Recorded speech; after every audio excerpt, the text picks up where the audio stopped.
Prosecutors put President Park Geun-hye's close friend Choi Soon-sil under emergency detention after she denies all allegations of state meddling and embezzlement. The top nuclear envoys of South Korea and the United States are set for talks on imposing stronger sanctions on North Korea. Plus, Iraqi special forces breach eastern Mosul, gearing up to enter the city held by Islamic State fighters. These and more coming right up.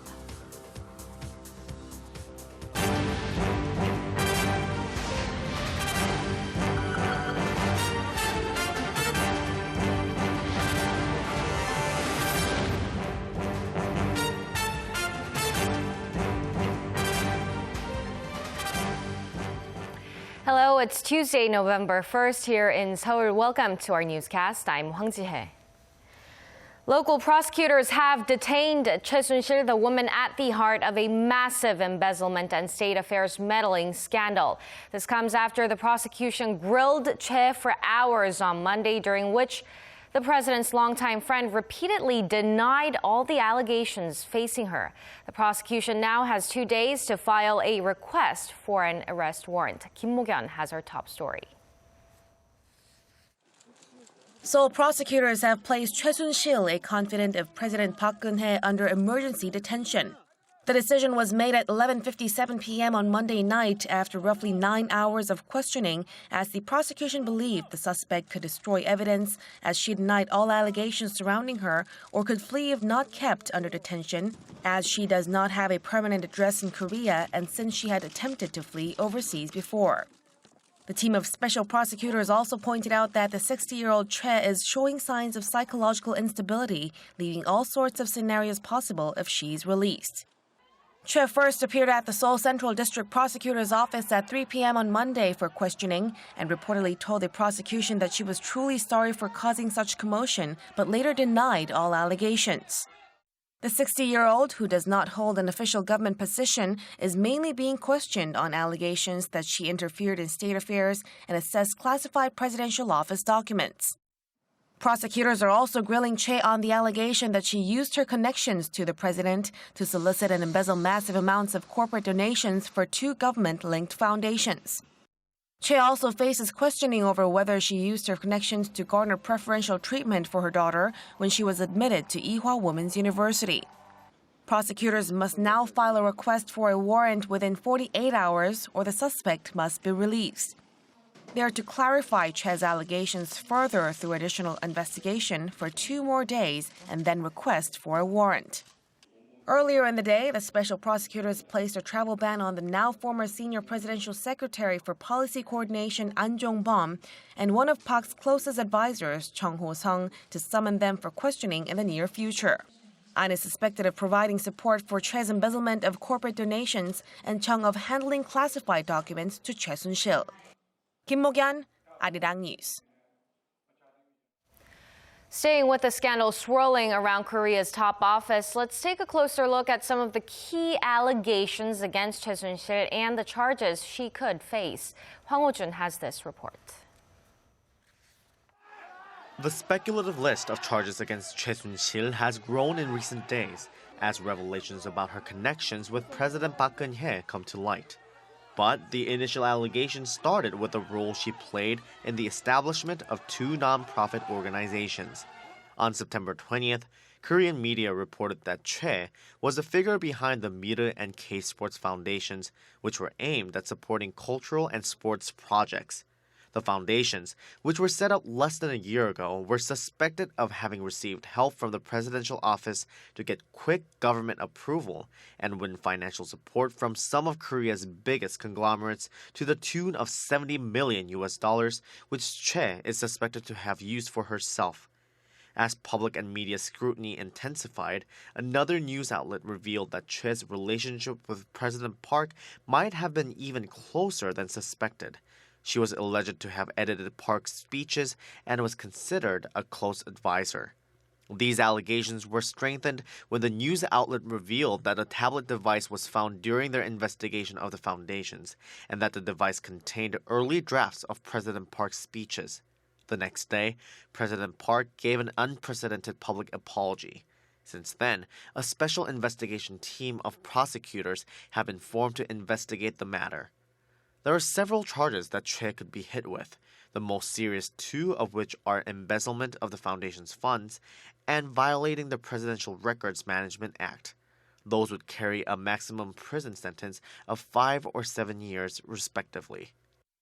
Of course, the individuals at the presidential office who leaked the documents will need to take responsibility for violating the Presidential Records Management Act. But the investigation will look at how much influence Choi Soon-sil had and then decide whether to charge her as an accomplice or a bystander who received the documents. An emergency detention is placed when the prosecution has reasonable belief that the suspect has committed a crime to warrant at least 3 years of imprisonment and that the suspect is at risk of fleeing, also of attempting to destroy evidence. Hwang Ho-jun, Arirang News.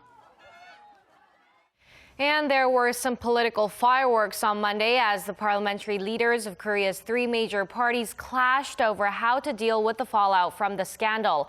Meeting with the National Assembly Speaker Chung Se-kyun, the 3 parties merely confirmed their deep divisions over what to do next. As tempers boiled over, the ruling party's floor leader walked out in frustration. Let's take a look. Why is the opposition bloc so uncooperative when our party has accepted all of your proposals?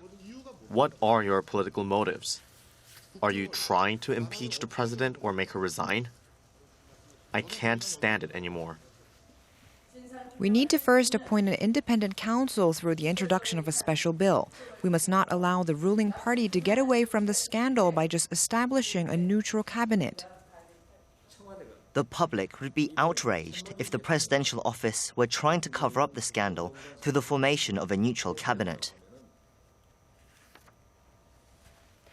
Shifting gears, after almost 2 months since North Korea's 5th nuclear test and talks at the UN Security Council for a fresh set of sanctions, South Korea and the United States are speeding up their discussions on hitting the regime with more punitive measures. The top nuclear envoys of Seoul and Washington will meet in the coming hours. Our Kwon So-ah tells us more. It's the first time for South Korea's Special Representative for Korean Peninsula Peace and Security Affairs Kim Hong-gyun and Joseph Yoon, U.S. Special Representative for North Korea Policy, to sit down for official bilateral talks in Seoul Tuesday. Yoon took office earlier this month, replacing Song Kim. South Korea's foreign ministry said Monday the top nuclear chiefs will discuss North Korea's nuclear threat and other issues surrounding the regime. Yoon returns to Seoul for this meeting after accompanying U.S. Deputy Secretary of State Tony Blinken during a diplomacy tour across Japan, South Korea, and China, with some saying Seoul and Washington want to reaffirm that the 2 countries' stance on denuclearizing North Korea before anything else, namely before any attempts for dialogue, remain as it is. This, as there has been a number of suggestions from high-profile figures who say a complete denuclearization seems impossible, talks are necessary, and sanctions won't solve Pyongyang's continuous provocations. On the sanctions front, meanwhile, a diplomatic source said Monday that it won't look easy to include a ban of coal exports from North Korea to China, a tough measure the U.S. has been aiming for.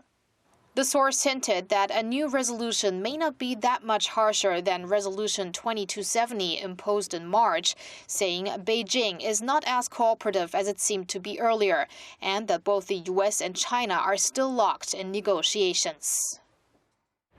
While the UN Security Council appeared determined to swiftly come up with stronger punitive measures on the North after it conducted its 5th nuclear test, pundits say the process could take longer than when the last North Korea resolution was drafted, which was almost 2 months after Pyongyang's 4th nuclear test.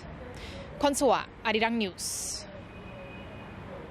And over in Tokyo, South Korea will hold working-level talks with Japan today on a 2-way intelligence sharing deal. Seoul's defense ministry says the 2 sides will discuss a wide range of issues based on a tentative agreement reached in 2012. Last week, Seoul and Tokyo agreed to resume negotiations over the proposed General Security of Military Information Agreement aimed at better countering North Korea's nuclear and missile threats. Under the prospective deal, the two countries would be able to share intelligence on threats without having to receive it from the U.S. like they do under the current trilateral information sharing agreement.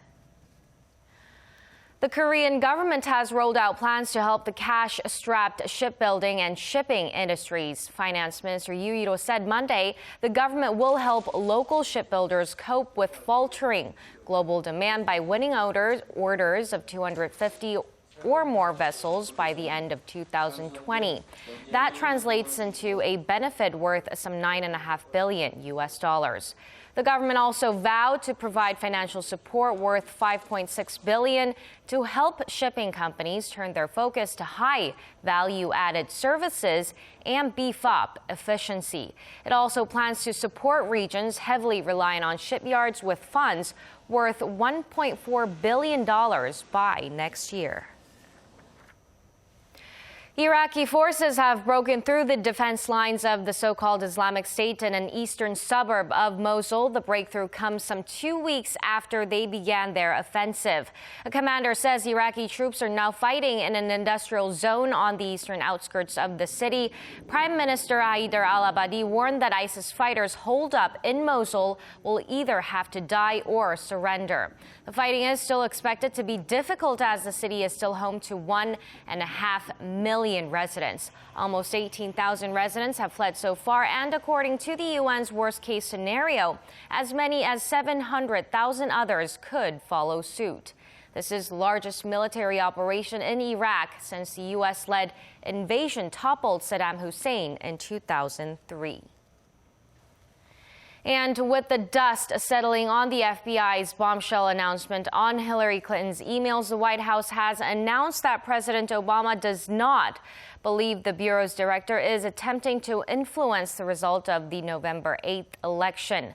White House spokesman Josh Earnest said Monday that the administration will neither defend nor criticize James Comey's decision to communicate with the public about the FBI's new investigation into Clinton's emails.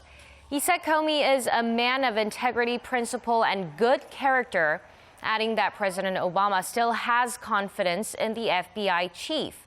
The statement comes as Democrats and some Republicans have been slamming Comey over his announcement to Congress, accusing him of placing his finger on the scales a matter of days before the election.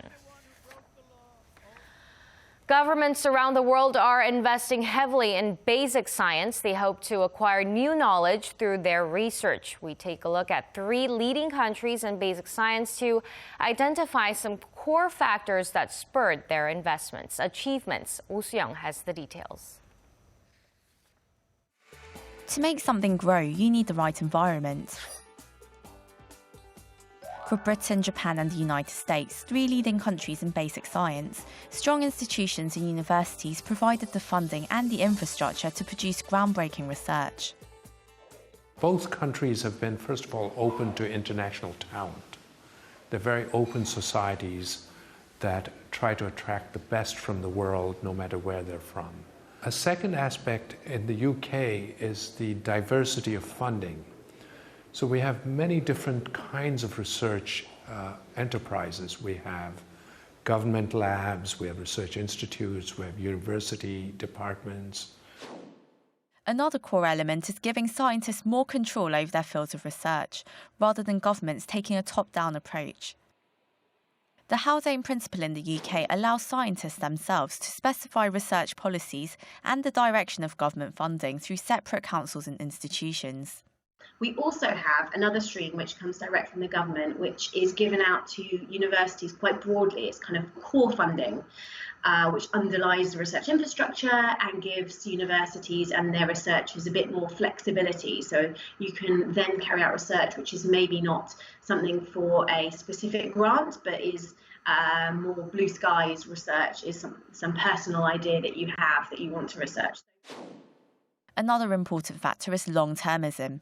In all 3 countries, those eureka moments took decades of research and investment. The US and Japan have been investing at least 2% of their GDP in research and development since the 1970s, decades ahead of emerging economies like Korea, which surpassed the 2% mark in the 1990s. Professor Adam Rees won the Nobel Prize in Physics 5 years ago when he discovered that the expansion of the universe was accelerating. He says research should be driven by the thirst for knowledge, not for short-term commercial ends. I think asking or putting the requirement on our curiosity of producing something, let's say money-making, really limits our investigations in ways that probably don't allow us to reach as deep. Groundbreaking discoveries and innovations require going back to basics. For Adam Rees and many eminent scientists throughout history, that begins with nurturing the simple instinct of curiosity. Hwaseong, Arirang News. UNESCO will likely register Jeju's Haenyeo Culture, the women divers of Korea's biggest island, as a cultural heritage. The government says that if it happens, Haenyeo Culture will be Korea's 19th cultural asset to be added to UNESCO's list of intangible cultural heritage of humanity. UNESCO says Haenyeo Culture deserves recognition as it includes traditional rituals, passes down technical know-how across generations, and promotes community cohesion. The addition will be finalized during the 11th session of the Intergovernmental Committee for the Safeguarding of the Intangible Cultural Heritage, scheduled from November 26th to December 2nd in Addis Ababa, Ethiopia.